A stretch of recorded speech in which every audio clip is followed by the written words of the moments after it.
Hello बच्चों, let's see the question. देखिए बेटा, यहाँ पे टोटोमरिज्म के बारे में बता रखा है बहुत कुछ। टोटोमरिज्म की डेफिनेशन क्या होती है क्या है एक्चुअली में। यहाँ पे क्या होता है, रैपिड ऑक्सीडेशन हो रहा है एटम का। ठीक है, जैसे यहाँ पे बेटा CH2 के पास जो हाइड्रोजन है वो टोटोमराइज हो गया, इस ऑक्सीजन के पास चला गया और इनोल फॉर्म में कन्वर्ट हो गया। ये कीटो फॉर्म हो गई, इनोल फॉर्म हो गई।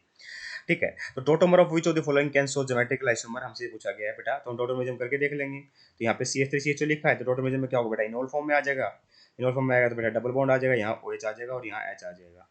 ज्योमेट्रिक आइसोमर का मतलब क्या होता है बेटा, जब हमें पता है इनोल फॉर्म बनेगी तो डबल बॉन्ड आएगा बेटा। तो डबल बॉन्ड के राउंड ये क्या, restrict rotation, restrict A B C D इस तरीके से ग्रुप बनने चाहिए बेटा।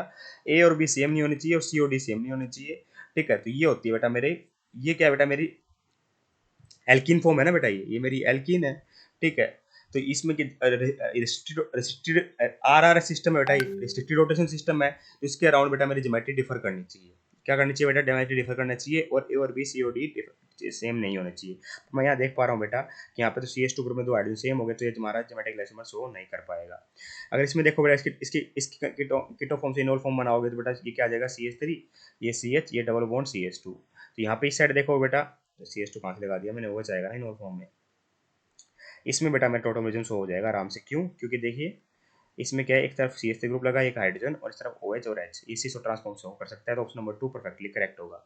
थर्ड में क्या होगा बेटा, देखिए यहाँ पर CH3 का होल ट्वाइस है, ये कार्बन है, ये CH है, और इसके बाद क्या बेटा मेरा, इस कार्बन पे ये आ जाएगा बेटा मेरा OH, यहाँ डबल बॉन्ड आ जाएगा और यहाँ पे हाइड्रोजन आ जाएगा। ठीक है, तो इस पे देखो बेटा दो ग्रुप मिथाइल ग्रुप सेम लगे हुए हैं, है ना, इस कार्बन पर। एक्चुअली में हाइड्रोजन तो माइग्रेट ही कर गया, ये वाला हाइड्रोजन तो। ठीक है, दो मिथाइल ग्रुप सेम लगे हुए हैं, इसका मतलब ये मेरा ज्योमेट्रिक आइसोमर शो नहीं कर सकता। अगर इसमें आप इनोल फॉर्म बनाने जाओगे बेटा तो कैसी बनेगी, इसमें तो बेटा मेरा क्या हो गया, यहाँ पर एटम चेंज ही नहीं हो पाएगी क्योंकि हमारी रिंग है।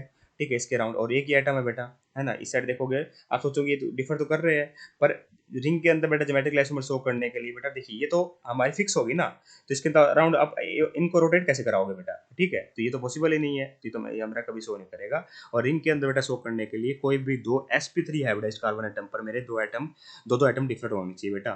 ठीक है, तो ये तो वैसे ही पॉसिबल नहीं है। कैसे कह रहा हूँ ये बात, मान लीजिए यहाँ पर मैं अगर A और B लगा देता और यहाँ C और D लगा देता तो वो ज्योमेट्रिक आइसोमर शो कर देते, पर ऐसे शो नहीं करेंगे, तो ये इनकरेक्ट हो गया। तो I hope you understand the answer, option number 2 is correct here. Thank you so much.